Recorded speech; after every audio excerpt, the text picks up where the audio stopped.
introduce you to Rich, I just want to say you're all very welcome to this evening's event under our ConnectED seminar series on creating a thriving product organization. My name is Aoife Trainer, and I am the Executive Education Program Manager in the Graduate Business School here in TU Dublin, managing our international selling program in partnership with Enterprise Ireland and our product management suite of programs in partnership with Technology Ireland Digital SkillNet. Before I introduce you to our guest speaker, I want to take the opportunity to remind you that TU Dublin's award-winning Graduate Business School is planning a range of expert speakers as part of our 2021-22 series. And hot off the press, this coming Friday, my colleagues are launching a 6-week Emerging Technologies and Digital Transformation series. So for more details, please do check out our website, which I will pop into chat shortly. Now on to the main attraction for this evening. Joining us from the Pacific Coast, I'm delighted to introduce Rich Mironov, CEO of Mironov Consulting and author of The Art of Product Management. Rich is well known to those in our audience who are part of our product management alumni, as he has delivered with impact on our postgraduate diploma for a number of years now, facilitating our product management at scale module. Rich has consulted to more than 170 tech companies and heads of products on organizing the product organization, product leadership, scaling up, and tackling company and product specific issues. And today he's going to give us his insights into how to create a thriving product organization. And Rich will also address as many of your questions as we have time for, as we have a hard stop at 6 p.m. And thank you to those who sent through questions in advance. So Rich, I will hand over the floor to you. Brilliant. Thank you, Aoife. And I'm really looking forward, assuming travel and COVID permit, to being back in Dublin next May. Missed out the last one or two. So I'm really hoping to get back to TUD and do this in person. Great. So creating a thriving product organization. There's a slide deck here. There's a PDF up here. And Aoife, maybe you can drop the link into the chat so everybody knows where it is. Great. Again, just briefly, that's a book from 2008. It turns out there weren't a lot of product management books being written before then. But I've been doing the software product management thing since the 80s. So anybody who thinks product management's new, not so much. And for the last several decades, I've been at the product leader level, so director, VP, CEO, and I've done a whole series of what we call the smoke jumper jobs. So that's where a company forgot to have a head of product or misplaced their last couple or whatever it was, and I step in to run that product organization for a while. Last thing there, I know you've had the occasional product camp out there in Dublin, although not lately. I threw the first product camp in 2008 at Yahoo in Silicon Valley. So been digging this trench for a long time. All right, so let's jump into topics. And here's really the 3 or 4 points I want to make. We're going to talk just briefly about what product management's all about. And it won't be about the detailed transactional work of writing stories. It's going to be about what we care about and why it matters. Second thing, a rather extended discussion of what I would call well-structured teams. And anybody who's been on the agile side of life will recognize this. But it turns out if you're at a software company or a company building software and you don't have well-structured engineering teams, it's basically impossible to succeed as a product manager. So that's going to be really important to match us up. Third thing, a little bit about, from my side, from the leader side, how do we hire and train up and mentor product managers? No surprise that a 2-day lecture course with people flipping slides in the front of the room doesn't make you a product manager. So how do we think about skills and programs and certifications and such? And then, of course, some takeaways, because we'd like to wrap the ideas rather clearly. If anybody's got an urgent question, feel free to take yourself off of mute or put it in the chat box, and Aoife is going to be watching for sort of urgent things. I see a few things in the chat, but too many windows for me to manage. Good. Okay, let's dig in. Product management's vision. The most important thing here is we as product managers think first about our end customers. Are the things we're doing useful? Are they safe? Are they accomplishing the task or the goal that they were intended to accomplish? Notice that's not the same as revenue. So if you're in the, excuse me a second, if you're in the software business or in the technology business, most of the company measured success by revenue. Did we bring enough euros in the door? And product management really takes a different view than that. It's not enough to make money. We actually have to deliver value and goodness to the people who pay us money. And we can only judge that goodness based on what they think, not what we think.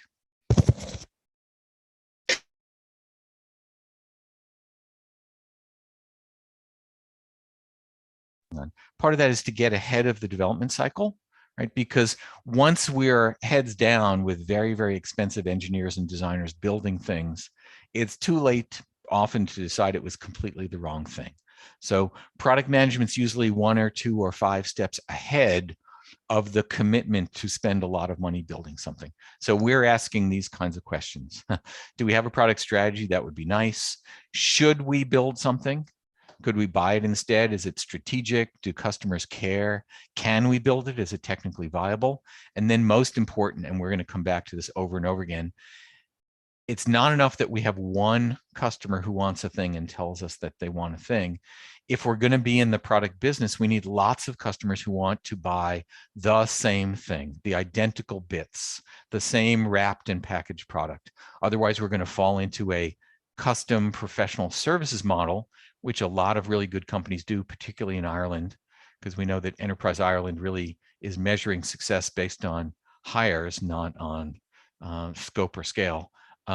But we as product folks want to think about the market, not just one customer, right?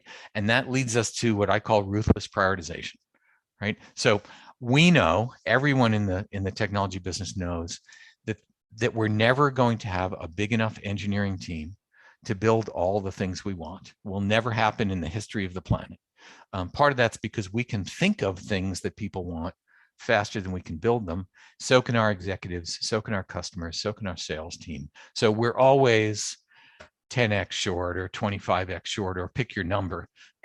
If we don't make good choices about what to build, we're going to waste that time, waste that energy, waste that engineering, right? And so part of what we do is we force choices about what's most important, and we block interrupts from the rest of the organization. Right? Hard-nosed, good American phrase there, right? Realistic trade-offs, business cases. We have to make sure that we're doing mostly the right things instead of just random things that random people asked for, right? We're cross-functional champions. Dirty secret, no one works for product management, right? Sales doesn't, marketing doesn't, engineering doesn't, design doesn't. So if we can't motivate the folks in the other groups, then they may or may not be very excited to help us get great products out the door. So we as product folks have a lot of energy spent in human behavior management and empathy and cross-functional bridge building. And then last, and this is really important to me, anyone who's been on my product management teams at any of the dozen companies I interim worked at, or the 10 companies I worked at, if a product manager of mine tells something to a customer that's clearly not true, they get a promotion that week. And the promotion they get is to some other department in the company, because they're not product managers if they're lying to customers. We leave that to the sales team. Good. So really important. We're the people who mediate and moderate between all the different groups and incentives and desires to get a small number of things built that really matter and that really help customers. Important. There's our North Star. By the way, I got scolded by a friend of mine in New Zealand last week, because in the Southern Hemisphere, you can't see the North Star. So not necessarily a universal phrase there. Okay, good. So that's our vision. Let's talk a little bit about teams, because this is where getting things right and scaling up really happens. And I'm going to draw a few pictures, org charts effectively, of different ways of structuring teams, and I'll have some, I think, strong opinions about what works. All right, so first principle, if we build the wrong thing, it's 100% waste. And we're not allowed to blame it on engineering for building the wrong thing, or design for doing a beautiful design for the wrong thing, or our test team for showing that it's bug-free and no one wants it. right? The most important thing for product managers is to make sure we're not wasting a lot of resources on things that don't matter. Okay, so when I talk to product managers, developers, designers, everybody on the maker side of the business, often their biggest frustration is it's hard to finish anything because the CEO came and helped us 3 times yesterday with new priorities, and the sales team and the partners and system down. It's really hard to get the important things done if we're changing priorities every 3.25 days or every week, right? So we as product managers have to be thinking about how we're going to push back on the rest of the organization, no matter how attractive, no matter how shiny the newest thing is, unless it's so important that we're going to postpone something we've already promised. And so our job here is to maintain at least a week or 2 of stability so we can get some things done, right? Keep going. Handoffs, we're going to talk some more about handoffs. In particular, we're going to talk about product owners and product managers. But in my organizations, every single product manager has at least 1 call a week with an end customer who pays us for our stuff that's not a sales call. Of course, we're on sales calls, but sales calls are an entirely different thing from learning and interviews and discovery and all the other things you'd be hearing about in the TU Dublin product management certificate program here, right? So we as product folks have to go direct to the people in large numbers who use and pay for our stuff, because every other organization in the company is well-meaning but deeply biased in the way they hear what customers say and what out of that they transmit back to us. So if we as product folks aren't going direct to the source, then I think we lose the right to tell anybody what to do. So we're going to talk about handoffs as a word we don't like, as an enemy, right? So here's the word proxies, and I've spelled it with 7 letters, but I'll claim it's a 4-letter word, right? Anytime you're getting information secondhand, third hand, fifth hand from other folks who aren't asking the right product questions, we are increasing the risk that we're building the wrong thing, which, see at the top, is 100% waste, right? And that's really important, because when we look at the next few org charts, the next few organizational designs, they're all about how we reduce the number of steps between what's happening in the world and what we're going to build. Everybody ready? Okay, so last setup here. Here's somebody at a whiteboard. I don't actually know what her job is, and it doesn't matter. But when I hear product managers telling me what they do is they go out and gather requirements as if they are apples on the tree in the orchard and they're perfectly ready and ripe, and I just put them in the basket, or they're writing down just what a customer tells us, I know they're not doing their full job, because mostly customers are right about the problems they have, but they're almost always wrong about the way to fix them. So we gather problems, we gather issues, we gather, framing, and then we get all the smart people in our group together. So if it's a hard problem, I want my developers and designers and maybe some other folks in the room arguing about the best ways we can solve a problem and coming up with multiple approaches, rather than I, the product manager, write down the answer on some piece of paper or Post-it note or Jira ticket and tell this smart team full of really smart folks what to do. Quick sidebar here.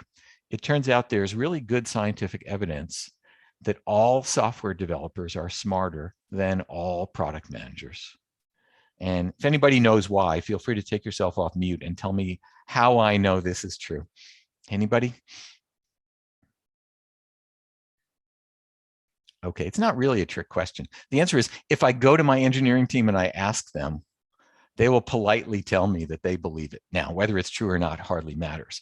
But every single person on your engineering and design team believes they're smarter than you are.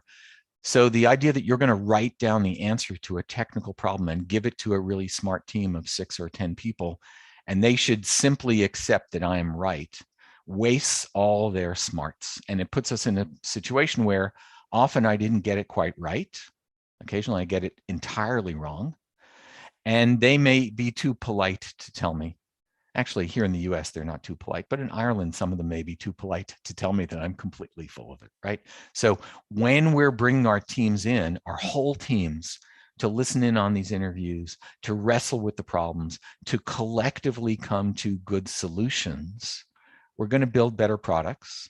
We're going to have a team that's motivated, and we're going to get it done faster. So this isn't the imperial, I'm the CEO, I'm the boss of you story. This is the servant leader version of get the smartest folks in a room and figure it out as a group. Okay, taking a deep breath here. Let's keep going. All right, so let's look at an org chart of what I would call an empowered and direct learning team, right? So first of all, here's one slice of our organization. On the right side, you see customers, and I've actually specified users here.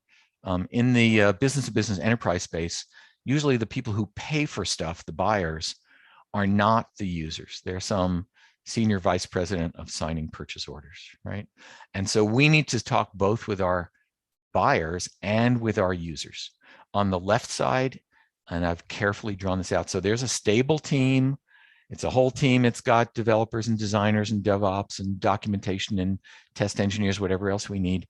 We try to keep that team together over the long term because we want them to not just be experts at this piece of the product. We want them to be emotionally committed and understanding who's the user for our piece of the product. Again, I put a product manager next to them. That's a very long-term sticky connection. We're going to keep that product manager and that team together for perhaps for years, right? And then in between, you can see, and I've labeled it all, frequent, in-depth, non-sales learning conversations. You may call them discovery, you may call them interviews, you may call them validation. Those are not situations where we're trying to convince our users that we're right or sell them something. It's where we're trying to learn as much as we can. A good measure of that, by the way, is the users should probably be talking 85% of the time on those calls. We're listening, we're taking notes, we're asking clarifying questions, open-ended discussion. If we're talking, we're not learning. Now, that's fine for a startup, which has one product manager and 6 or 8 people on the development team, but most of you are at bigger organizations. So we're going to slice this across. Every piece of our product or a sub piece of our product, we're going to try to have a team and a product manager who owns that part of the product. If it's big enterprise, maybe you have the login authentication and authorization and permissions part of the product. And somebody has the end user signups and somebody else has the database access APIs, whatever they are. But we're going to have a piece of the product that's owned by our team and our product manager for the long term.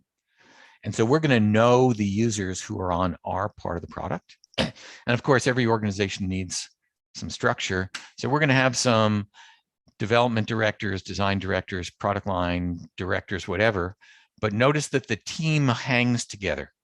This is a very integrated, long-term, trusting team. They'll throw anybody out who doesn't work real hard. And so the directors are really keeping things moving, but they're not helping that much. Right? So this is an organization that I love. This is one I've often put in place, and I think it works pretty well. Now, there is nothing perfect, but it's a good start. So let's look at 2 org charts that I like less well. And anybody who sees their organization coming up, I apologize in advance, but you might as well know. Okay, so here's one I don't like so much. Notice on the right side and the left side, we've created 2 sets of people who mostly have product titles. On the left side, often they're called product owners. And on the right side, they might be called product managers or marketing managers or market owners or something, right? And we've created this big gap in between, which I show flowing requirements, right? There's almost always a big organizational gap between the left side and the right side. There's often poor communications between the left side and the right side. There's misaligned goals. The people on the right side are usually measuring the world only in terms of revenue or new customers. And the folks on the left side have to worry about technical debt and architecture and a bunch of other things. Even more than that, I generally see that the folks on the left side, and we usually call them product owners, have very little communication directly with customers. We've mediated here, we've broken that bond. And so on the right side, we have people with less technical astuteness and less knowledge of what the teams are doing and what's easy or hard, writing requirements, Again, notice I didn't say they're describing problems. I didn't say they're trying to figure out how to help customers. They've already decided on the right side how to fix the problem. And generally, they're not exactly right. And on the left side, we have people who mostly are not empowered to push back or to change the solution. And so they're implementing things that are going to be a lower value on average, because some of them won't work or some of them won't be what customers want. So here we've created some extra distance and it makes it less good. In the bottom left, by the way, here's one I really dislike. The product person or whoever's assigned to the team rotates out every 3 weeks, which means they have no context, they have no relationship with the team, they don't know what's going on, they're mostly taking notes, right? So not good. But you'll run into this a lot, particularly at companies that are not in the software business. So this is banks, this is airlines, this is government agencies, this is, trains and commuter rails, this is insurance companies, right? Because they don't really understand that the folks on the left are smart and understand how to solve real problems. They believe that they don't understand our business and they have to be told what to do. Horribly inefficient, leads to lots of turnover and pretty poor satisfaction. Okay, but can be made to work. So let's look at one that I really dislike. And I think I changed the name of this because originally the headline was organization charts I hate.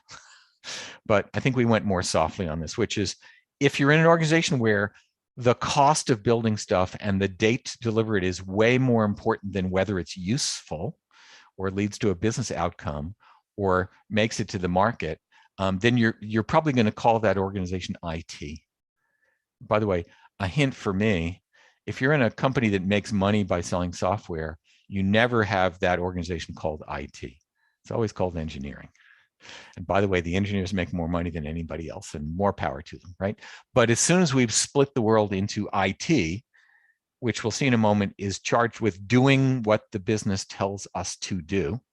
And then the business, which isn't very interested in IT and just wants stuff more than we can possibly deliver, we're going to end up with a dynamic that looks like this.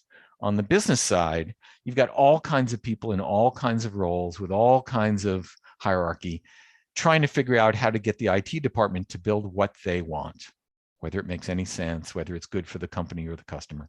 And so someone at the top of that business unit is going to be the person who decides. And we're going to have lots of lobbying and politics and crying and in-office visits when COVID's not keeping us from doing that, because someone on the business side is going to make a bunch of decisions about what's most important with very, very little input from the other side of the house. And that's going to lead to late projects, wrong specs, missed expectations, over budget. On the other side, we've got a bunch of people, and worse than anything else, they tend to be organized in project teams. And a project team is one that we blow up and reschedule and rescatter and reassign after the project is done, right? So there's this odd mythology that software ever gets finished and that we can let it sit on the shelf and it won't break. And so the project model says we'll create a team to work on the next, banking regulation or airline improvement for the frequent flyer miles or the insurance rating engine, whatever it is, the healthcare system. And then when we deliver it, we're going to move all those folks away, which means we lost all of the knowledge. There's no one around to fix it. Sometimes we throw it to some maintenance team that didn't build it and doesn't know what's in it and is treated like fifth-class citizens, right? And then you can see next to them a lot of titles: product owner, technical product manager, business analyst, whatever. I don't care what we call it. What I can tell from this chart is they're not in a position to make many decisions. And so whatever the business unit exec says we're doing, we're going to have to find a way to do. So let's draw that line. And so what flows from right to left is two things. One is technical requirements. And if you remember, nobody on the right is really qualified to write technical requirements, but they do it anyway. And then absolute delivery dates, which mostly haven't been approved or vetted by the people who are going to build it. right? So in this organization, I can tell you right up front, without ever having visited it or even knowing the name of the company, that we're going to have a lot of late projects. We're going to have a lot of broken technology. We're going to have things that nobody knows how to fix or nobody's working on, and a lot of disappointed folks on both sides, right? For me, this is an essential failure of product management organization, even before we start building. So for those of you who live in this org chart, you have my sympathies. I don't know that you can change this company from the bottom up, right? You really, really need a product leader, somebody who sits at the big kids table to fight for a better organization. Anybody who's a Hamilton fan, the way we say that is, someone from the product side has to be in the room where it happens, or all we get are decisions from somebody else. Okay, I'm gonna catch my breath here because I'm betting that there's somebody out there who has an uncomfortable question to ask. And we'll get to the submitted ones, but somebody want to help me here? Crying, laughing? Rob might have something. I saw some tears there from Rob, but okay. All right, we'll keep going, right? But feel free to break in as you like. All right, so well-structured teams, really important. Hiring talent, product mentoring. I observe, actually a good friend of mine who taught in the program at TUD a couple of times and used to live in Austin, Texas, taught me a Texas phrase here, which is a weekend at the Dude Ranch doesn't make you a cowboy. And that's only important because a lot of organizations decide they're going to hire an entire product team in, and there's not a one of them who's ever done product before or managed product management before. And they give them a Scrum book, or they give them a couple of PDFs or a link to my website or something, and they tell them to study up and to become product managers with no help, no scaffolding, no ladder, no mentoring, no coaching. And for me, it's a very failed model. I see it a lot of places. So let's unwind that a little bit, right? Product's not, it's a craft, it's not a procedure. So I could write out all the steps and you could follow the steps and we could still build bad and useless products, right? I don't know if anybody's seen this user story. As a user, I want to do stuff. It's grammatically correct, but it's not very useful. Okay, so there's lots of resources for how to do what I call the transactional stuff.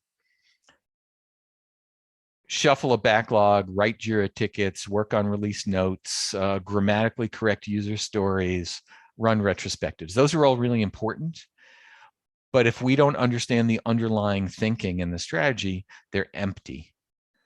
I worked with briefly with a company out my way, a big e-commerce company, and they had this absolute rule that all user stories had to be in their system by close of business on Friday every week. And they had bonuses tied to it. And it turns out everybody put all of their user stories in by Friday close of business. Now, most of them were worthless because they weren't really researched or thought through or relevant or going to help customers, but everybody got their stories in. So if we reward the wrong behaviors, we're going to get the wrong behaviors. Okay, so let's unpack that a little bit. The skills here are the soft skills, the squishy skills, the semi-quantitative stuff, and you see them here. How do I interview customers so that I learn something, not just check the box? How do we do a very short form business case, 3 lines of Excel that actually help us make decisions? How do we frame problems? You can see them here. We'll come later to how do we negotiate with stakeholders? Really, really important job of product managers or their bosses, right? These are the things for me that are the markers for great product management. The first bullet is required, but not really a differentiator, right? And everything has to be anchored in a strategy, right? Just doing what random people want us to do leads to all kinds of random results and not good products, right? And remember, we don't have a big enough team to do everything that everybody wants, and we never will. So as product folks, we have to answer the hard question. Of the thousands and thousands of people who want thousands and thousands of things, we want to start the fewest number that we're actually going to finish. There's an old agile phrase from the development side that says, start fewer things and finish more of them, right? The more things we start, the less get to the end. So we have to be the filters. We have to hold back the chaos and the tide, right? And then every single person who's new to product management, if their first product job as a product person, they're going to need a lot of help. When I hire somebody onto one of my teams as a first-time product manager, we book 1 or 2 hours a week for a full year. And every single week we go through whatever this week's deliverables are, or challenges is, or strategies might be. And we together do the work the first time, because giving somebody a canvas doesn't make them a strategist. And giving them Jira access doesn't make them a product person. And sitting in and listening to an interview is hard work. So if you're new to product management, you're going to need to find some folks to show you how it works, not just tell you how it works. And it's particularly important if you're a subject expert in your field. I see this a lot in healthcare. So, we're working on some very fancy, blood analysis piece of hardware and software with machine learning thrown on top of it. And so the company, instead of hiring product people and machine learning people and engineers, hires a bunch of blood scientists, hematologists. And it's great that we have 1 or 2, but they're not at all qualified to do product management. And so what we end up with is a lot of random results from really smart people who are in the wrong jobs.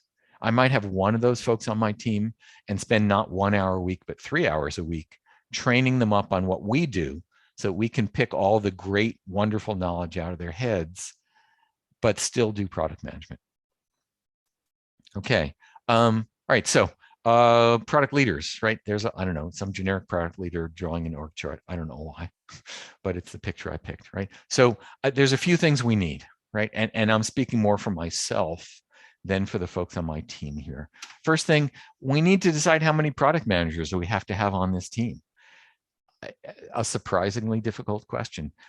For established companies that have a bunch of products in market, I usually keep a ratio in my head of about 1 to 8 or 1 to 9 of what I call makers. So if you count your developers and your designers and your DevOps folks and your tech writers and your test engineers and whoever else, one really solid team probably has 8 or 9 people on it, and that team needs a product manager.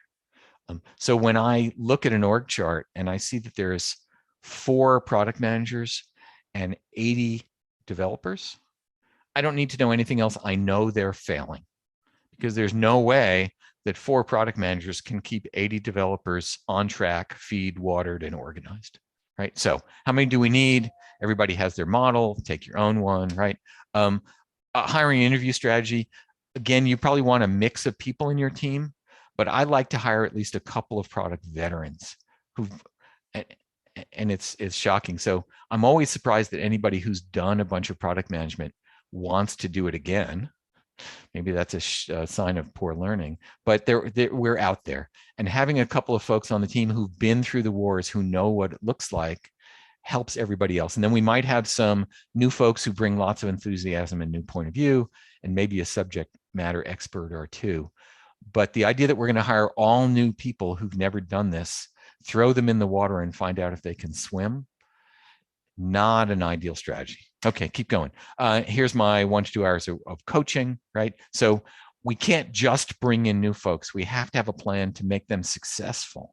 A good marker, by the way, of great managers and directors and leaders is that the people who used to work for them have gone on to do important and wonderful things elsewhere and succeeded, but we still watch them from a distance. We know what they're doing. We check in on them. We're proud of them the way we're proud of our children and our products, right? Your goal as a product leader isn't to keep folks on your team together forever. It's to grow them into great product folks. And then they're going to fly away someday. Wish them luck. Keep in touch. Okay, so last couple of things. Revenue. We didn't talk much about revenue. We're going to talk now about revenue. And there's a pile of euros there. By the way, it was a pile of dollars before I cleaned this up, but I know who my audience is today, right? So if I have a development team, we just talked about one of those whole teams, and prices vary, by geography and by expertise and whatever. But if you had a team of, let's say, 8 folks building product, I'm pretty sure that to the first digit, it's going to cost you €1 million a year. Maybe it's 9 people, maybe it's 900,000 euros, whatever. It doesn't matter. It's a fixed cost So we're going to pay this team the million euros a year, whether they build anything or not, whether it's useful or not. Even more important, at most companies that are past the startup stage, the majority of the company's not in development or R&D. They're in sales, they're in marketing, they're in legal, they're in finance, they're in HR, right? It's typical to see something between 15 and 20% of that company in R&D jobs. And the rest of the money is spent elsewhere. What that especially means is if we spend €1 million on building something, in fact, we're making a promise to the company that we're going to deliver €6 million in revenue, right? If we just got the same million back, the company's taking a loss, right? Because everybody else has to get paid.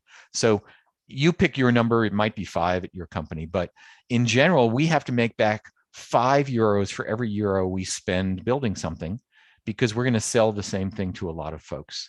And that's really important, because if you as a product manager go to your chief financial officer or whoever and say, I need one more team, you are really making a promise that says that team will deliver 5 or 6 times its cost in revenue, not in the first year because it takes a while, but maybe in the second year, right? We have to think about this in economic terms, not just engineering. But even more important is if you're in the software business, the software product business, the cost to add one more user, one more customer, one more transaction, one more login, one more download should be nearly zero, right? In the software world, costs for the next incremental whatever, roughly under 3%. And part of that includes the commission we pay to your sales team. Because if we're using exactly the same bits, exactly the same system, exactly the same SaaS in the cloud thing, we don't build anything new when we add a new customer. Notice this is exactly the opposite of professional services, where every time we build something new and we charge the customer time and materials plus margin, right? In the software product business, we try to build something we're going to sell thousands of times. And the first one doesn't pay for it, but the fifth might, and we're at break even. And after that, it's like printing money. Because the goal, a little less for hardware, the goal here isn't to minimize the cost of building things. It's to maximize the revenue. So at every moment, every product manager is thinking about whether there's a large audience for this thing instead of just one customer, right? This is the question we ask all day long. How many, how much, how big? We want to attack markets with lots and lots of buyers or users, because the way we make money is we sign up lots more users. And this would seem obvious to everybody who's not in a sales job. Okay, let's keep going. So here's a chart. I don't know if anybody knows what this is. Anybody want to break in and tell me what this chart is? Not a trick question.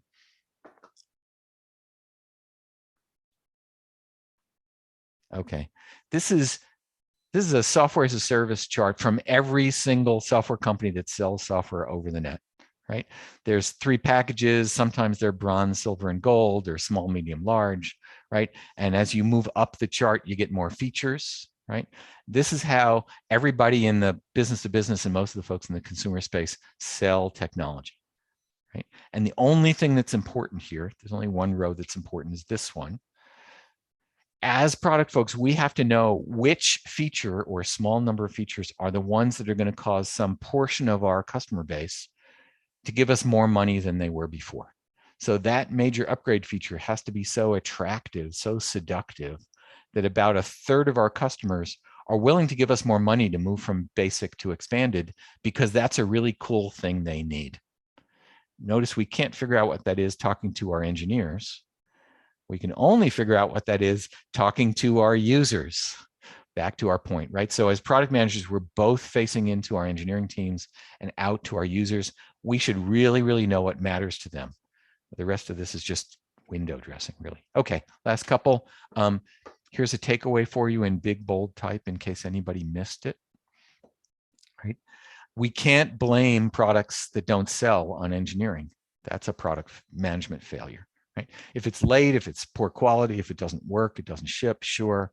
But our job is to make sure that we spend our very scarce, very expensive engineering work on things that matter to our customers, that people are either going to buy or use in large quantities. Otherwise, we've made a mistake. Okay, Takeaways. And there's our takeaway container for anybody who missed the pun on this one, right? All right, so a few things. One, product management, it's mission driven. We have to come to work every day because we love our customers, because we care about solving their problems, and we measure value the way they measure value, right? If we're in the investment product business, we measure value by whether our customers have portfolios of stocks that go up, not whether we make fees, right? If we're in the airline business or the airline software business, customer value here is getting people to the right places at the right time. The internal measure is always revenue, but product is about customer side value before it's about earning money. Good. Direct, unmediated learning and validation. I think I've said this too many times, but when I drop into a company as the interim head of product, I get an hour with everybody on my new team. Of course, introduce ourselves. One of the questions I always ask them is, how many end users have you talked to in the last 2 weeks that weren't sales calls? And if the answer is none, and they're not embarrassed, then they do have a promotion in the works because they're going to get moved to some other department pretty darn soon. Okay, anyway, we have to talk directly with the people who care.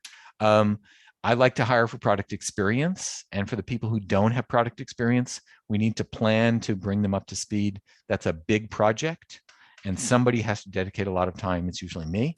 And then plan for scalability. That's all about building a product once that we think an awful lot of customers will want in exactly the same format, in exactly the same structure. So we can sell another one without having to put much energy in.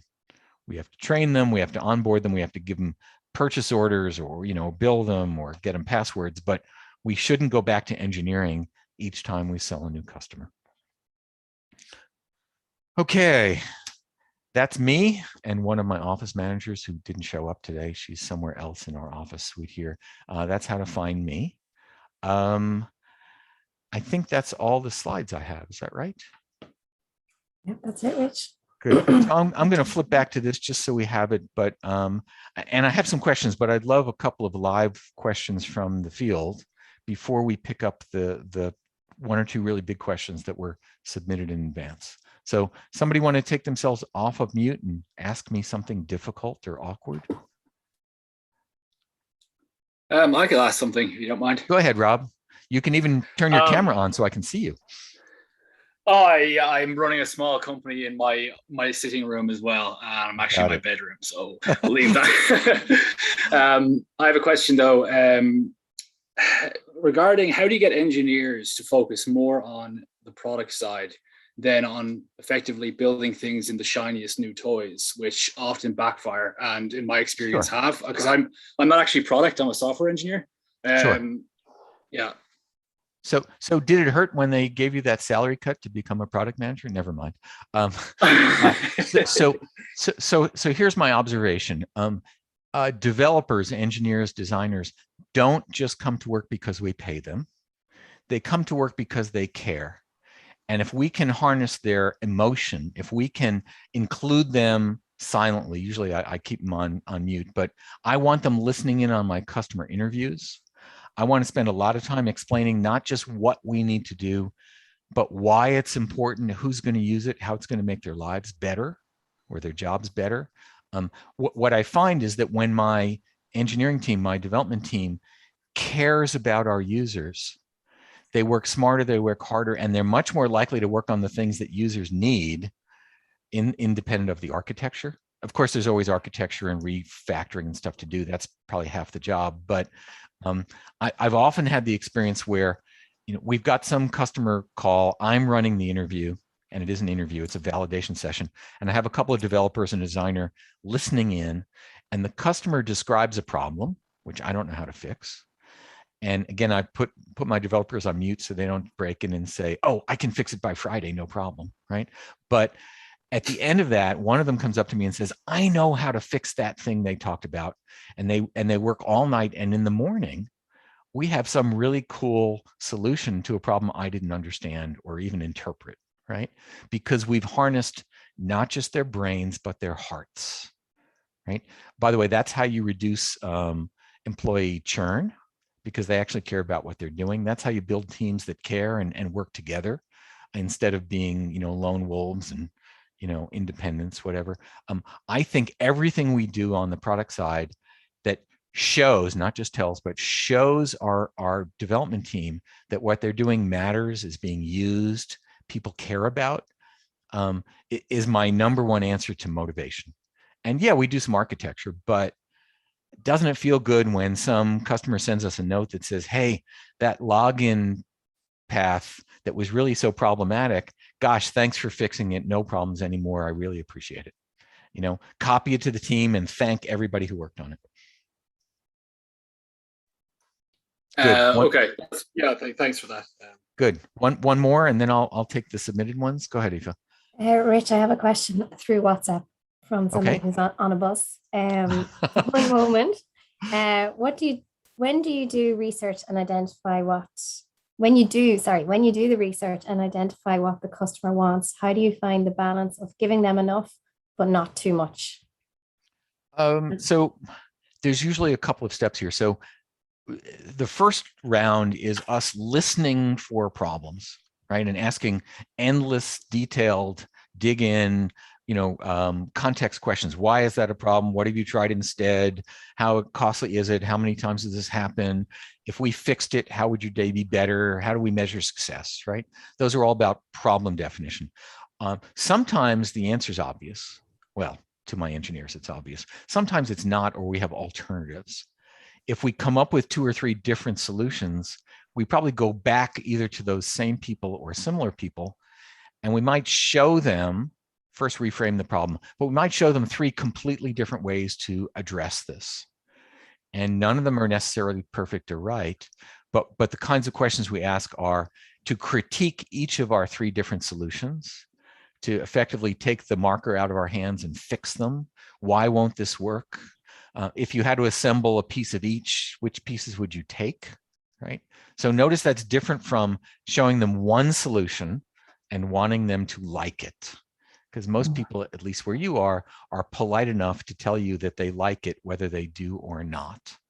But when we present alternatives or partial solutions or mock-ups or something that's not so finished, we give our users permission to tell us this next round of, would you use it? Where do you see problems? How do you feel? Again, we're never going to take it exactly as they describe, but we're trying to get close enough that the thing we build will actually solve their problem. So for complex things, we might do 2 or 3 rounds of this and going back to our favorite customers and having them school us over and over again about what we don't understand or got wrong. Mm-hmm. And linked to that, what's your view on looking at what your competitors are doing? I think that's okay, but remember that your competitors shipped a bunch of features, some of which are not useful or never being used. So if you duplicate your competitor's roadmap, first of all, you're always a year late because by definition, they had it before you did. So you have no innovation. And even more than that, there's some real mistakes in there that their product managers are regretting every day. But boy, are they celebrating if you spend an extra €500,000 building a useless thing because you didn't check with your end users whether they cared. Yeah. So, just because it shows up on some RFP doesn't mean anybody needs it. Perfect. Good. Thank you. There was one question that came up in about 7 versions here, so I'm going to try to answer it as a group, which is, we're at a company that's really sales-led, not product-led, and we're trying to figure out how to convince our senior executives and our sales team to not be sales-led, but to be product-led. How do we do that? I think is the flavor of all these questions. Was that fair? And I'll tell you that that's a really big problem, and we phrased it wrong. So, and I'm going to go to Agile for a moment here, because for about a decade, everybody on the engineering side was trying to convince their CEOs and salespeople that Agile was good. And it turns out nobody outside of engineering and product cares how we code. They don't care what processes we use, whether we do tickets or Kanban or Scrum or Waterfall or anything else. What they care about is, did we ship the things they wanted on time and did they work?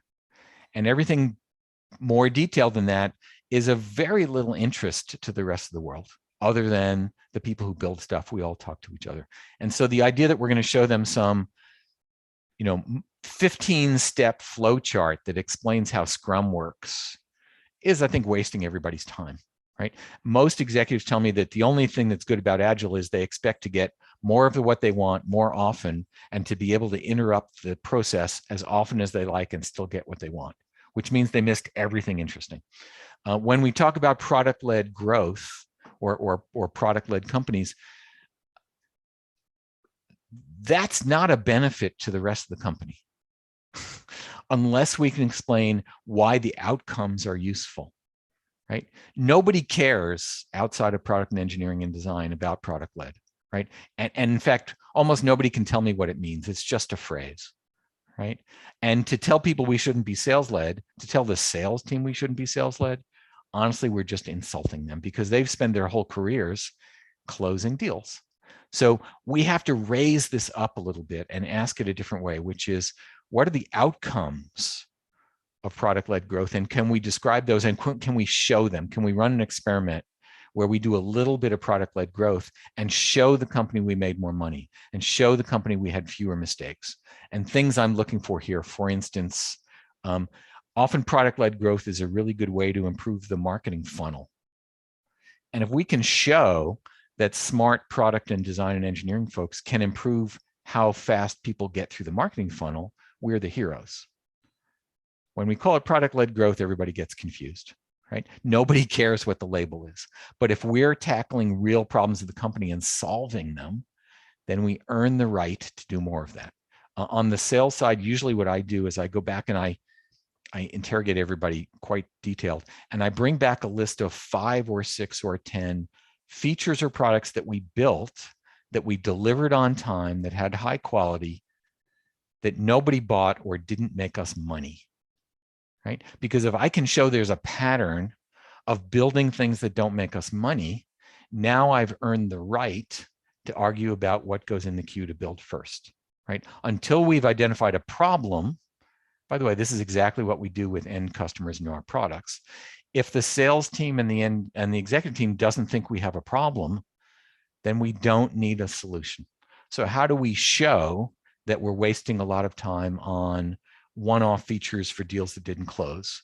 How do we show that we interrupted the 3 most important things for the year to do stuff that the CEO thought of this morning in the shower, right? How do we show that when we break off our development teams to put some folks on a, for just a week on this one customer thing that always turns out to be a year, that we've failed to deliver on the key things that we promised the company we would do, right? We've got to show that there's a problem before we can sell the idea that product-led is useful. Otherwise, we're just talking philosophy. And honestly, nobody cares about the philosophy, right? Product-led's not well defined in the minds of almost anybody. We might know what it means. We'll argue among ourselves. But going to an executive and saying, we shouldn't be sales-led, we should be product-led, I think you're inviting, laughs and scorn, because they don't know what either of those words mean and they don't really care. So back to the very top, critical that we have a product leader, a C-level person, a VP, a CPO, who sits at the table with the other executives and can hold up the product side of the discussion. Because individual product managers are generally not in the room when the wrong decisions get made. And so we need to have a champion who's politically astute, who understands the other executives, who can make a good case for doing the right things and not get stuck in philosophical labels or definitional holes where we argue about what something means. Because on the sales side, the only thing that matters is, did we hit quota? And if you want to call that product-led, that's great. If you want to call it sales-led, that's great. Give it any name you want. But if I'm a salesperson and I hit quota, I get a big bonus. I get to trade in my old Tesla for a new Tesla, and I'm happy. And that's how success is built on the other side of the house. So just be really cautious about selling benefits first, right? As we do with our customers. Why is this useful? Can we put it in terms that our internal buyers will understand? And if we can't, can we find somebody higher up in the organization to fight this battle? Because it's bigger than any one product manager.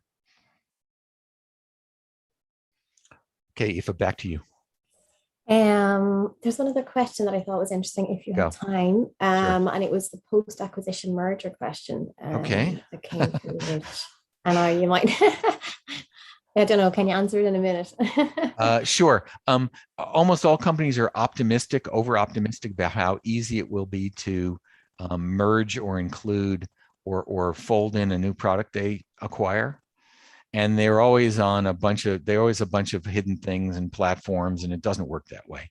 So we want to be really careful to have a thoughtful plan for either taking an acquired product completely out of service while we rebuild pieces of it.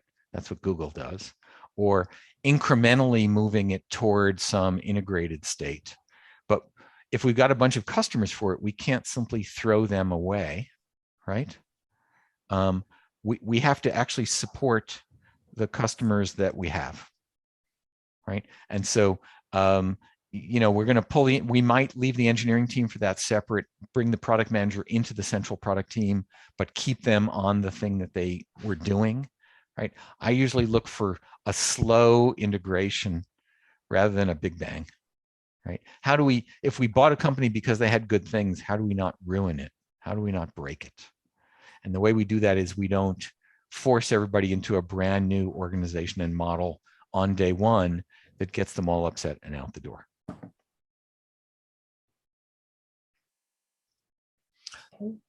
Okay, I'm going to give you guys the 1 minute back.